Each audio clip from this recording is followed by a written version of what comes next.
Muy buenas tardes acá en Ciudad de México para todos. Mi nombre es Alfredo Guerrero y pues estamos en este espacio de psicoanálisis desde cero. Las biografías del psicoanálisis que venimos por acá recorriendo y recorriendo acerca de estos pioneros, su vida y su obra. Hoy nos toca el turno a Abraham Arden Brill, nacido en 1874 y su fecha de muerte es 1948. Estamos en la biblioteca Jesús H. Avitia y vamos a darle continuidad a esta interesantísima biografía. Abraham Arden Brill, el primer traductor norteamericano de Freud. Este texto fue escrito en su momento por May Rum. Brill fue el misionero y pionero norteamericano del psicoanálisis, el primer psicoanalista en Estados Unidos y el primer traductor de las obras de Freud, que gracias a su labor estuvieron al alcance del público de habla inglesa. Abraham Arden Brill nació en Austria el 12 de octubre de 1874. A los 15 años partió rumbo a los Estados Unidos y era tan ingenuo que durante el viaje lo despojaron de sus escasos fondos. Así que llegó a la tierra de la prosperidad para todos, sin $1 en el bolsillo, sin saber una palabra de inglés y sin un amigo que aliviara su pobreza y su soledad. De alguna manera, utilizando su lengua materna e indudablemente con la ayuda de gestos, logró hacerle entender al dueño de un refugio que consiguió en una taberna que necesitaba encontrar este lugar para dormir y aunque sea en el piso, y realizar algunas tareas. Más tarde, cuando aprendió el idioma, se dedicó a enseñar inglés a los extranjeros por la magnífica suma de 25 centavos de dólar por clase. También daba clases de mandolina. La situación de Brill mejoró cuando un médico se hizo amigo de él y le permitió dormir en el piso de consultorio.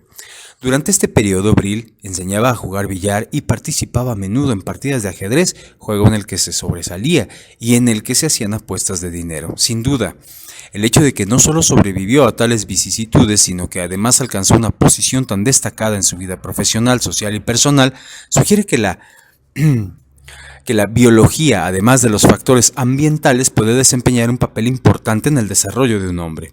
Quizá precisamente porque sobrevivió y triunfó a pesar de tantas contrariedades, Brill fue un optimista hasta el día de su muerte.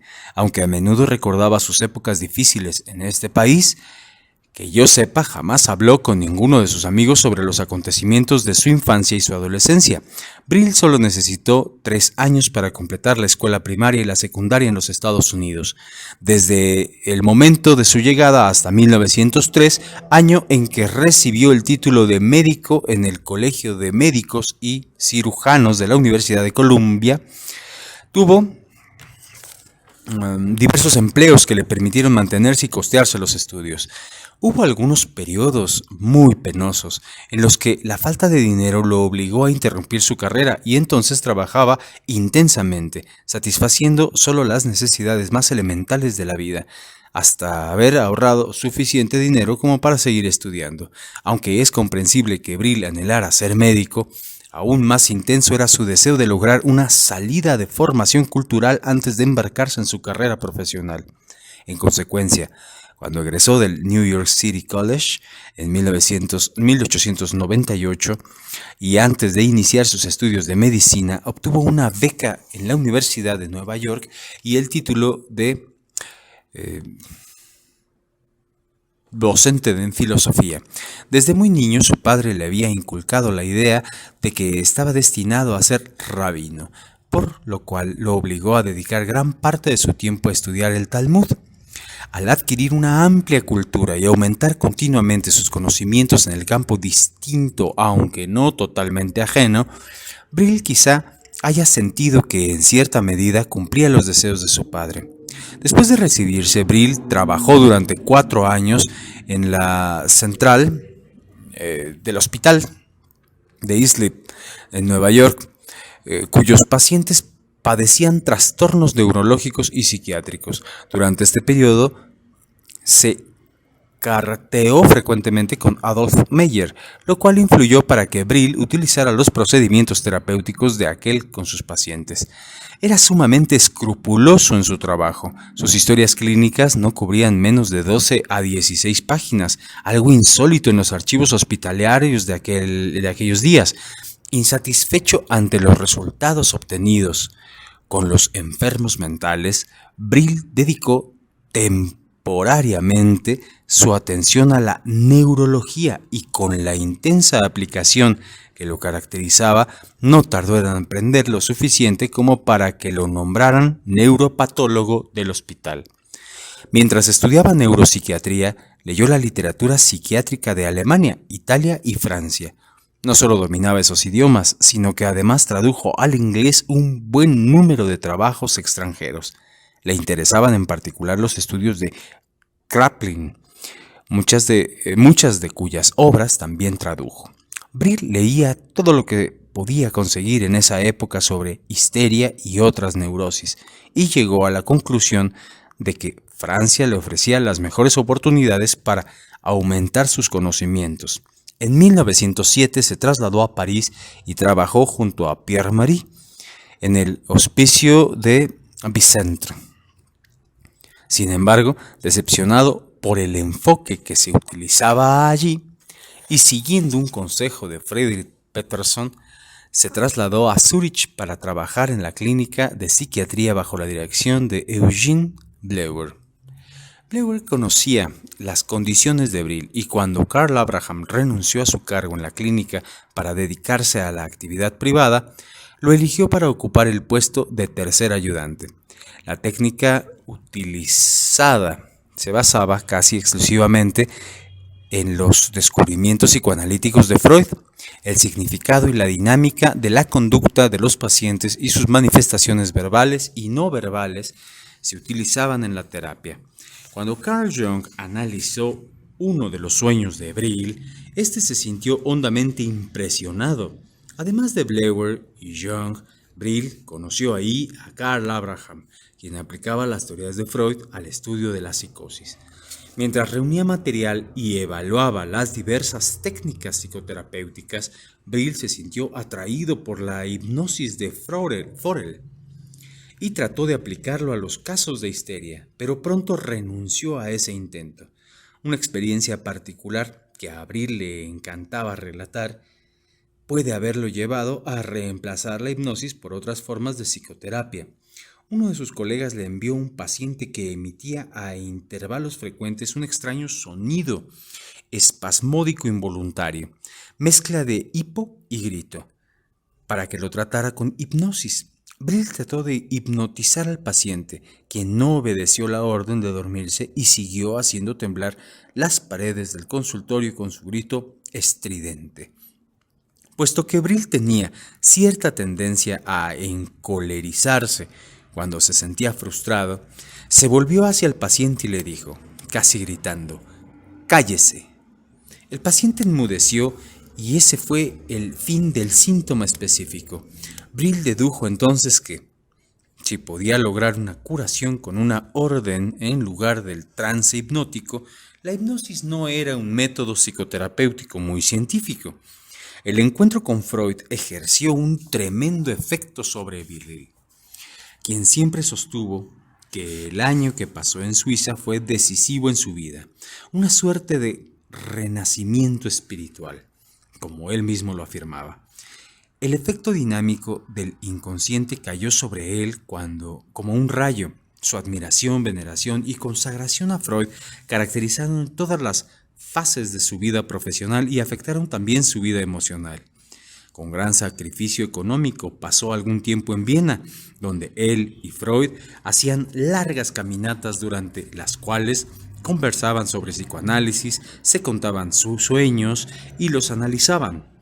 Brill tuvo así la oportunidad de absorber el psicoanálisis en su fuente original. La correspondencia entre ambos hombres continuó hasta la muerte de Freud. Brill señaló a menudo la gran satisfacción que le proporcionaba pensar que Freud no solo le había confiado la traducción de sus obras, sino que le había instado a llevarla a cabo.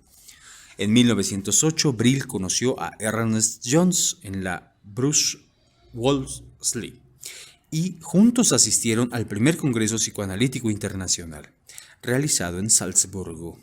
Viajaron a Viena y Budapest para visitar a Freud y a Sander Ferenczi, y ambos dedicaron sus energías a difundir el conocimiento del psicoanálisis, Brill en los Estados Unidos y Jones en Canadá. Entre 1908 y 1910, Brill fue el único analista de Nueva York y, de hecho, todo el país por esa época tenía dos discípulos, James Putnam, profesor de la Universidad de Harvard, y Smith Eli Jelliffe, a quien Freud y Brill reconocían como el creador de la medicina psicosomática. Jelliffe señaló que Brill hizo que Freud y sus obras fueran algo vital y real para él. La calidad de las traducciones de Brill ha sido criticada en más de una ocasión, a pesar de lo cual él persistió. Con su habitual intensidad y su disciplina en su misión de brindar la obra de Freud al público de habla inglesa, hacia 1924 había traducido 10 de esas obras y en 1938 publicó los escritos básicos de Sigmund Freud. Brill no limitó sus traducciones a la obra de Freud, ya que en 1909 había traducido Psicología y Demencia Precoz de Jung y en 1925 cumplió la edición inglesa de un texto de psiquiatría de Bleuler. Al evaluar los conceptos psicoanalíticos de Freud, Brill agregó algunas ideas propias que esclareció mediante ejemplos clínicos tomados de su propia experiencia como analista. Su empatía con las personas que padecen trastornos emocionales se hace evidente cuando afirma que un individuo enfermo y perturbado no es más que responsable de sus síntomas, trátese de ansiedad, perversiones o acciones bizarras, que la víctima de la parálisis infantil lo es de su enfermedad. Aunque Brill contribuyó ocasionalmente con sus propias ideas y evaluaciones al conocimiento y las enseñanzas de Freud en las cuestiones esenciales, estaba totalmente de acuerdo con el maestro. Al igual que Freud creía en el tratamiento psicoanalítico y que éste era inadecuado para el psicótico porque no puede transferir suficiente líbido al terapeuta. Brill desarrolló este criterio, afirmando que el psicótico es demasiado suspicaz o está demasiado interesado en su propio mundo interno como para prestar atención al analista. Posteriormente, se demostró que esto era erróneo, pues el psicótico tiende a establecer una transferencia sumamente intensa con el terapeuta. Asimismo, Brill concordaba plenamente con el concepto freudiano, también refutado más tarde, de que un individuo que funciona adecuadamente en el terreno sexual jamás puede desarrollar una neurosis. A Brill le interesaba sobre todo la dinámica del ingenio y el sentido del humor. Los lapsus en el lenguaje que ponen en descubierto el inconsciente lo intrigaban de sobremanera. Al tratar este tema nunca dejó de incluir un ejemplo interesante por el solo hecho de ser su autor. Disfrutaba contando que uno de sus pacientes, al que cobraba honorarios adecuados, le dijo en cierta ocasión: "Fue una cuenta, Bill, difícil de tragar", en lugar de decir "fue una píldora, difícil de tragar". Al finalizar la sesión, Brill le preguntó si los honorarios eran excesivos para él. El paciente, sorprendido al comprender que Brill había captado la situación, admitió que tenía dificultades para pagarle y obtuvo una rebaja en los honorarios.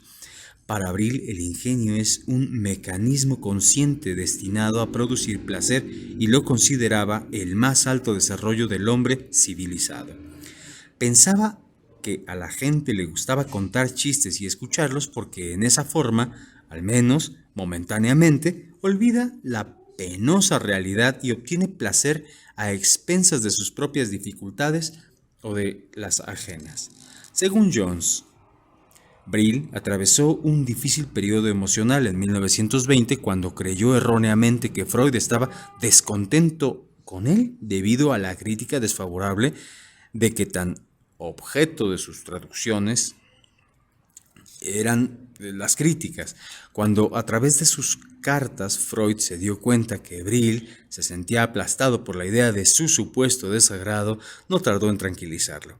Resulta interesante observar que poco tiempo antes Jones se había ofrecido a ayudar a Brill a mejorar sus traducciones de las obras de Freud, pero su ofrecimiento fue rechazado y Jones le comentó más tarde a Freud que las traducciones de Brill eran inadecuadas, a lo cual Freud respondió que prefería contar con Brill como un buen amigo más que como un eficaz traductor. En ningún otro momento Brill se sintió inseguro con su relación con Freud.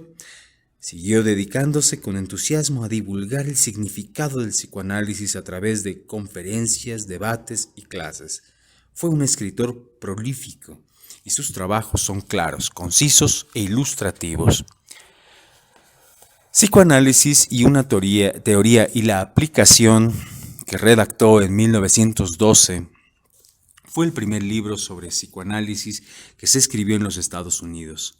En 1921 publicó Conceptos fundamentales del psicoanálisis, que obtuvo mucho éxito entre las personas interesadas en estos problemas. Se utilizó como libro de texto para los estudiantes.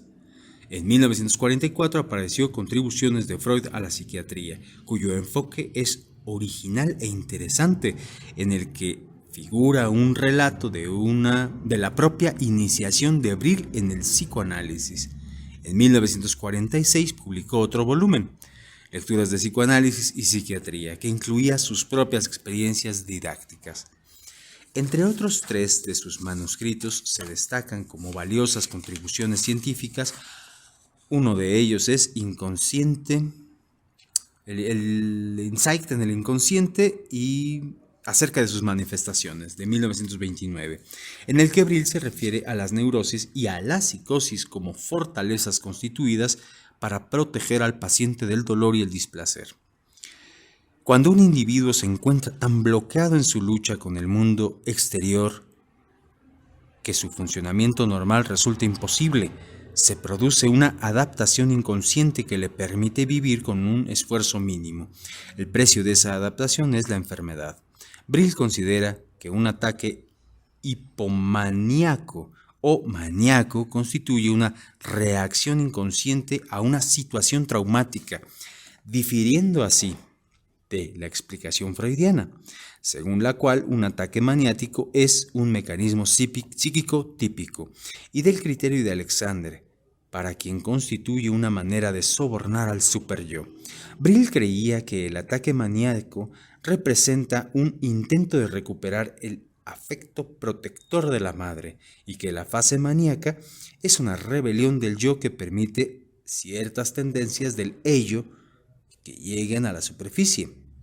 Brill sentía profundo interés por la dinámica del funcionamiento de los esquizofrénicos y mientras trabajaba intensamente con ellos, llegó a la conclusión de que su risa inexpresiva constituye un mecanismo de defensa inconsciente activo. El esquizofrénico teme y rechaza su sentimiento de desvalimiento y frustración y lo niega ante sí mismo y el mundo. Su risa le sirve para encubrir una intensa rabia y una profunda tristeza, como uno de los pacientes de Brill le dijo finalmente: "Cuando quiero llorar, simplemente me río". En Inconsciente, el insight del inconsciente y acerca de sus manifestaciones, Brill ofrece ejemplos clínicos interesantes y claros de los mecanismos de negación, proyección, identificación y otros métodos que utiliza el paciente para no enfrentar la realidad y aliviar el sufrimiento. En un trabajo escrito en 1932, La sensación en el olor y las neurosis y psicosis, Brill utiliza su conocimiento de un tema muy poco estudiado hasta el momento y al que, en realidad, tampoco se ha agregado mucho desde entonces. Brill hace una evaluación antropológica de las reacciones frente a los olores en los seres humanos de diversas culturas y compara el sentido del olfato en los pueblos primitivos y en los niños y los adultos de nuestra civilización.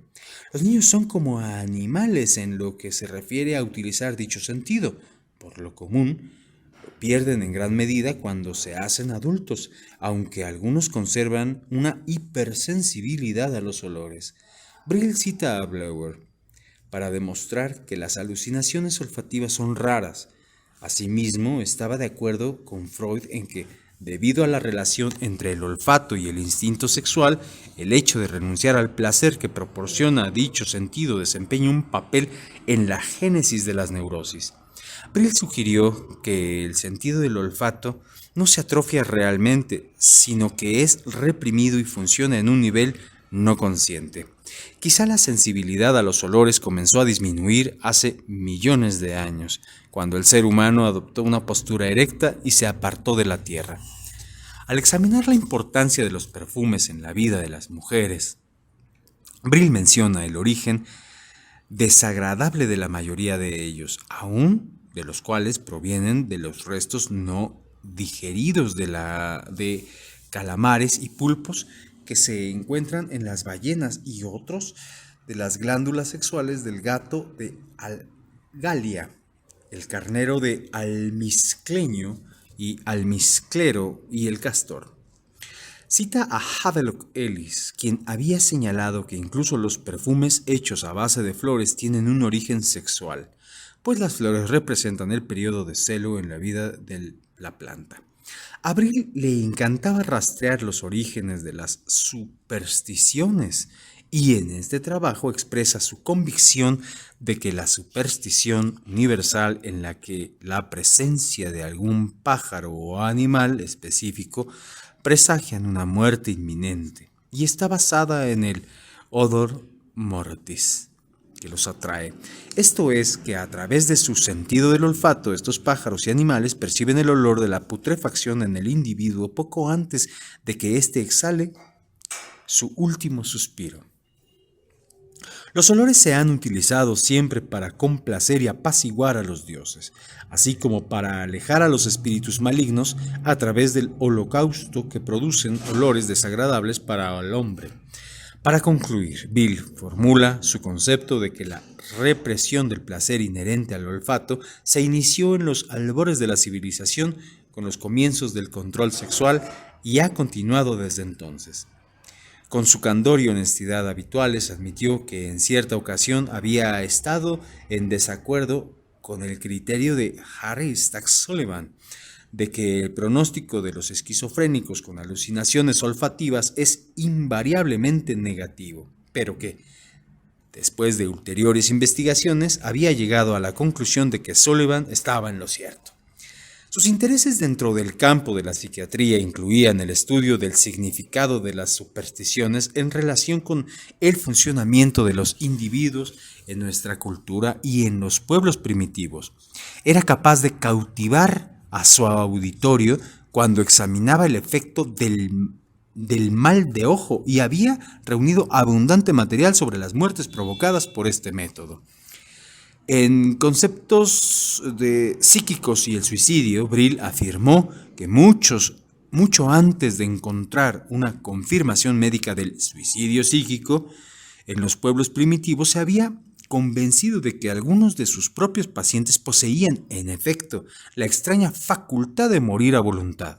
Aunque el suicidio psíquico no es tan dramático como el mal de ojo, una vez que esos pacientes renunciaban al deseo de vivir, van intensificando silenciosa y endopsíquicamente su convicción de que están agonizando y llegan a resignarse a la idea de la muerte. A Brill le fascina el hecho de que las personas relativamente inteligentes y maduras tomaran en serio a quienes dicen la buenaventura y de que otras rijan su vida por la numerología, la astrología y otros estudios similares.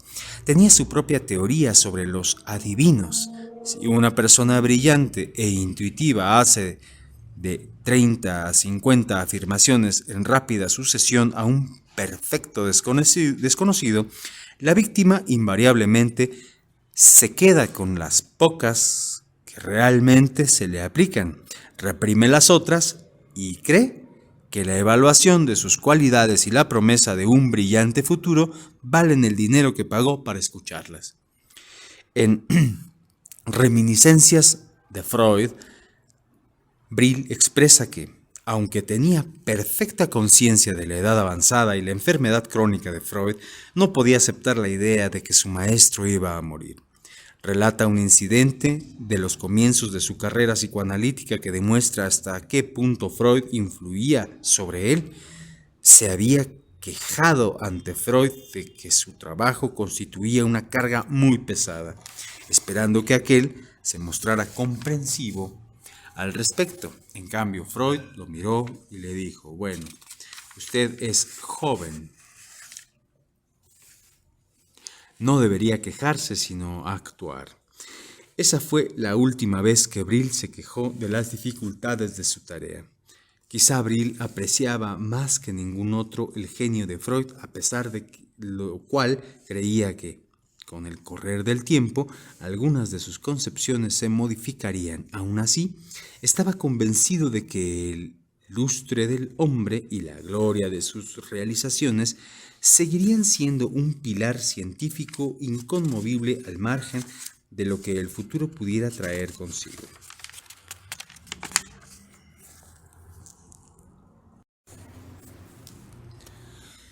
En 1911, Brill fundó la Sociedad Psicoanalítica de Nueva York e intervino activamente en la formación de la Asociación Psicoanalítica Norteamericana. Algunos meses después, en varias ocasiones, fue presidente de ambas organizaciones y asistió a casi todas las reuniones psicoanalíticas que se realizaron en Europa.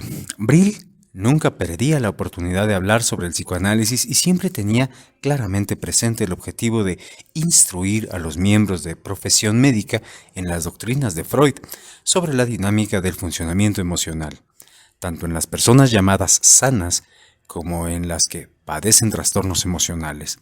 Nunca dejó de dedicar sus energías a ganar adeptos para los conceptos de Freud, sobre todo en el campo de la sexualidad. Recuerdo una reunión de la Sociedad de Neurología y Psiquiatría en Nueva York poco después de 1930 en la que Brill se refirió a la importancia de la sexualidad infantil.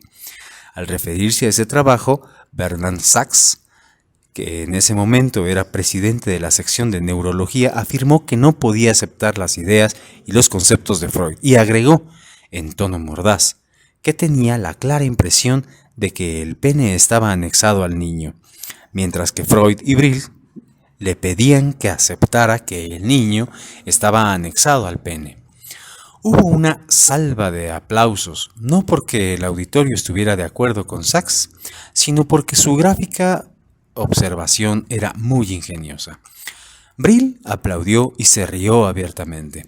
Después de la reunión, Brill y Sachs siguieron conversando, probablemente sobre los argumentos capaces de validar los descubrimientos de Freud. Uno de los objetivos de Brill era asegurar el reconocimiento académico del psicoanálisis, cosa que logró finalmente en 1910, cuando lo nombraron lector de psicoanálisis en la Universidad de Columbia. Poco después ocupaba el cargo de profesor clínico de psiquiatría en la Universidad de Nueva York.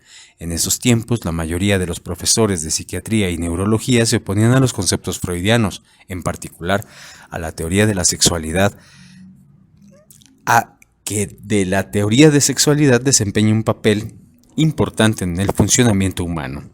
Brill nunca cejó en su valeroso empeño de fundir y enseñar aquello en lo que creía tan firmemente y se negó a modificar sus puntos de vista para apaciguar a los miembros de la jerarquía académica. Jamás perdió de vista el hecho de que era básicamente un médico y tomaba el juramento hipocrático literal y seriamente. Cuando se le preguntaba cuál era su especialidad, respondía que era un psiquiatra que creía que el psicoanálisis es un microscopio para estudiar la mente. Creía que sin la contribución psicoanalítica, la psiquiatría era descriptiva y estéril, y ofrecía al paciente un pronóstico pesimista y fortuito. Afirmaba su convicción de que solo los médicos podían ser psicoanalistas.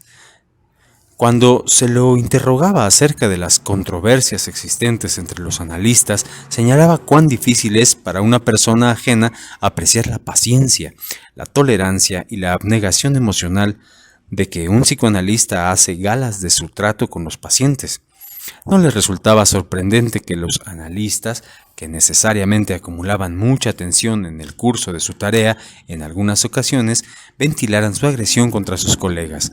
Solía decir en tono sonriente que es inocuo que los analistas tilden a sus colegas de locos y les sugieran gratuitamente que necesitan un análisis personal más intenso. Con su habitual sentido del humor, pronosticaba que con el correr del tiempo, todo analista sería un santo, pero que hasta entonces seguirían siendo seres humanos. En su introducción a Principios básicos del psicoanálisis, Brill señala los amplios aspectos de su especialidad y destaca el hecho de que el psicoanálisis no solo se ocupa de la exploración y el tratamiento de los seres humanos con trastornos emocionales, sino que también, a través de la evaluación de los misterios de los sueños y la dinámica del ingenio, la mitología y los cuentos de hadas, contribuye a esclarecer la historia de la civilización y el desarrollo de la filosofía y de la religión. Brill invitaba al público a utilizar los conocimientos ofrecidos por Freud para prevenir la enfermedad mental y enriquecer sus conocimientos en una serie de campos. Aunque dedicaba gran parte de su tiempo a la psiquiatría y el psicoanálisis en sus múltiples aplicaciones, Brill tuvo una vida personal y social muy rica. En 1908 se casó con Rose Owen, que también era psiquiatra y a la que siguió amando hasta su muerte. Con sus dos hijos, Gioia y Edmond, en homenaje a Freud, demostraba una tierna preocupación. Sus nietos lo deleitaban y admitía francamente que los adoraba. En varias ocasiones me dijo con un cierto brillo malicioso en la mirada que no seguía las reglas al pie de la letra en la educación de sus nietos y admitió avergonzado que sabía que lo estaba malcriando, pero que le complacía tanto que no podía evitarlo. A Brill le encantaban los deportes y aprovechaba cuanta oportunidad se le presentaba para asistir a los espectáculos de pugilismo profesional. Cierta vez, mientras describía con gran entusiasmo un momento particular de una pelea en la que uno de los pugiles aplicó a su contendiente un excelente golpe, le señalé que me resultaba difícil comprender que una persona inteligente y culta, en particular un psicoanalista, pudiera disfrutar viendo cómo un ser humano dañaba a otro, a veces en forma muy grave e incluso fatal. No estaba preparada para la intensa reacción de Brill. Me informó, en términos inequívocos, que, siendo una mujer, no podía o no quería comprender cuán útiles son esos espectáculos para el público, pues permiten a los espectadores identificarse con los participantes en la lucha por la victoria y ventilar así muchos afectos ajenos al yo que, de otro modo, podrían utilizarse en forma perjudicial para ellos mismos o para los demás. Prácticamente me dijo que era inútil tratar de explicar a una mujer el valor que tiene para un público masculino presenciar una competencia deportiva. Podría haberle dado varias razones válidas en defensa de mi punto de vista, pero, sabiendo por experiencia que la cólera y el fastidio de Brill duraban muy poco, preferí callarme. Poco después había recuperado su habitual actitud cálida y bondadosa. Aunque Brill no practicaba la religión a que pertenecía por accidente o destino, jamás la negó. Conocía a fondo la historia judía y a veces hablaba con orgullo del Maimónides, Cordosa y otros grandes hombres de origen judío. Le encantaba el sentido judío del humor y las comidas típicas. A menudo acudía a los restaurantes judíos de East Side de Nueva York e incluso le gustaba dedicar muchas de sus veladas a ver teatro judío. Brill tenía muchos amigos quienes siempre pudieron contar con su lealtad. Era un huésped entretenido y un excelente anfitrión. Las comidas que él o su esposa daban en su casa, de piedra color pardo rojizo, eran casi ritualistas. Se servía excelente comida en el comedor de la planta baja y luego los hombres permanecían sentados alrededor de la mesa con sus cigarros y su coñac y sosteniendo una animada conversación. La señora Brill y las otras mujeres se retiraban a una sala del primer piso en la que abundaban jaulas con pájaros y donde la conversación resultaba menos animada. Estando de visita en mi casa, Brill demostró en cierta ocasión, a través de una broma, hasta qué punto la psiquiatría era algo fundamental para él. La conversación giraba en torno de la personalidad de los presentes, la mayoría de los cuales eran médicos y muchos de ellos psiquiatras. Se inició una especie de juego en el que cada persona debía identificar el grupo psiquiátrico al que pertenecía, esto es, esquizoide, maniático o asténico. Cuando le llegó el turno a Brill, pensó durante unos segundos y luego, en tono enfático, anunció que pertenecía al grupo maníaco esquizoide. Esta tendencia a lo global caracterizaba muchos aspectos de su vida. La afirmación de que un hombre ocupado siempre encuentra tiempo para ayudar al prójimo se aplica decididamente a Brill. Siempre estaba listo y dispuesto a recibir a todo aquel que le solicitara información sobre el psicoanálisis y a cualquier colega que tuviera dificultades o problemas. Ofrecía espontáneamente su ayuda a todos los que acudían a él. Se consagraba particularmente a sus alumnos e incluso, cuando tenía más de 70 años, volvía a su consultorio los domingos por la noche para entrevistar a estudiantes que solicitaban tratamiento. Brill pudo hacer todo esto a pesar de que tenía muchísimos pacientes, dictaba numerosas clases y además de varios libros, escribió más de 150 trabajos sobre una amplia variedad de problemas científicos. La mayoría de estos se refieren a la psiquiatría y al psicoanálisis, pero también incluyen temas psiquiátricos amplificados de interés popular general. La empatía de Brill con los seres humanos incluía su interés por el sistema penal. No resulta muy fácil entender cómo encontró tiempo para convertirse en médico forense. Daba clases a los miembros del departamento de policía, en las que describía la forma humanitaria de tratar a los individuos que quebrantaban la ley y destacaba la relación entre la psicopatología y la conducta criminal. Ejerció una influencia decisiva sobre los legisladores para eliminar, en la medida de lo posible, el estigma que abrumaba a los homosexuales, quienes, gracias a sus esfuerzos, ya no se consideran criminales en el estado de Nueva York, a menos que seduzcan a un menor o sean culpables de actos indecorosos en público. Brill atribuía gran parte de su éxito a su esposa, quien literalmente lo adoraba y renunció a su propia carrera médica para consagrar todo su tiempo a su esposo y sus hijos. Aprobaba todos sus planes y siempre anteponía su bienestar y sus preferencias a las propias. Brill tenía plena conciencia de que su elección de pareja había sido realmente afortunada. Aunque Brill pasó serias dificultades económicas hasta que comenzó a ganarse la vida con la práctica de la psiquiatría, siempre se mostró generoso con el dinero y sumamente flexible en cuanto a sus honorarios. En su opinión, que me expresó en diversas ocasiones, la importancia que los analistas atribuyen al hecho de que el paciente les pague personalmente todo lo que pueda y en forma compulsivamente puntual, refleja la relación subjetiva del psicoanalista. Una de sus actitudes terapéuticas consistía en evaluar al paciente in toto, tomando en consideración sus comunicaciones no verbales, así como las verbales. Recuerdo una sesión de control que tuve con él, durante la cual mencioné que estaba preocupada por una paciente porque en varias ocasiones había amenazado con suicidarse. Brill me preguntó cómo se comportaba la paciente cuando incluía la sesión y le respondí que, al levantarse del diván, invariablemente se empolvaba la nariz y se pintaba los labios. Entonces me dijo: «No se preocupe, no se suicidará». Su profecía fue correcta y, con el correr del tiempo, esta paciente concluyó su análisis con éxito. La ilimitada energía de Brill quedaba claramente demostrada no solo en su trabajo, sino también en su ocupación no profesional predilecta, el estudio intensivo de la ornitología. A menudo se levantaba a las 5 de la mañana y caminaba por el Central Park observando y evaluando sus acciones y los hábitos de los pájaros. Su esposa lo acompañaba con frecuencia y juntos pasaban largas horas recogiendo información directa de lo que Brill llamaba sus amigos emplumados. Asimismo, disfrutaba enormemente con la música y la literatura. Asistía a muchos conciertos y leía intensamente, por lo regular, obras de filosofía.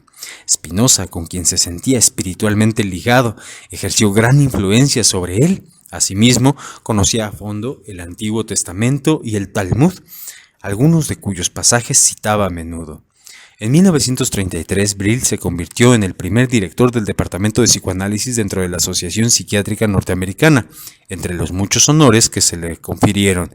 El que más le complació fue la inauguración de la Abraham Brill Library del Instituto Psicoanalítico de Nueva York el 16 de diciembre de 1947, ocasión en que se descubrió su efigie de bronce, realizada por el escultor Olen Nemon.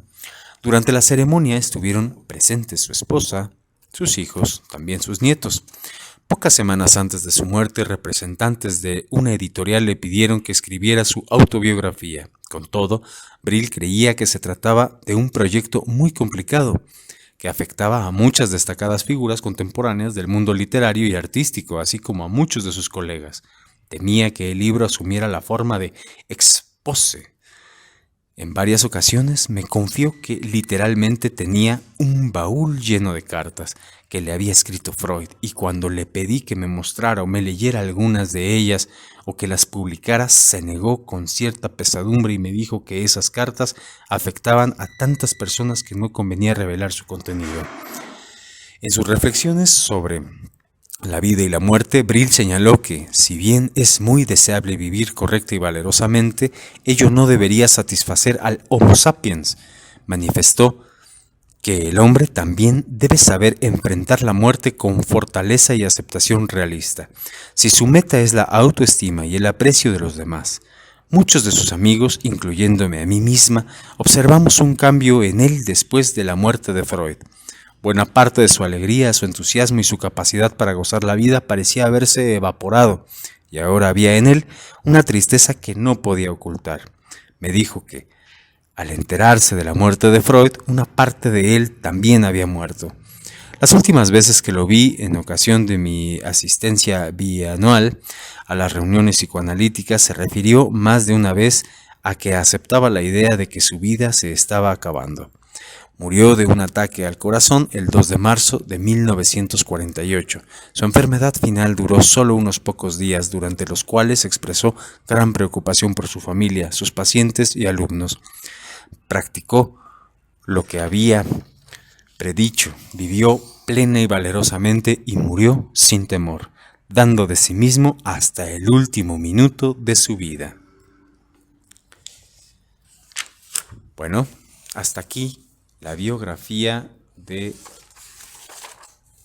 Abraham Arden Brill, 1874-1948.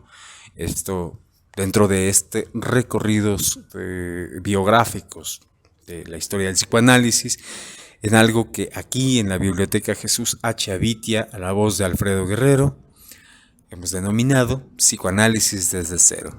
Nos vemos el próximo lunes. Hasta pronto.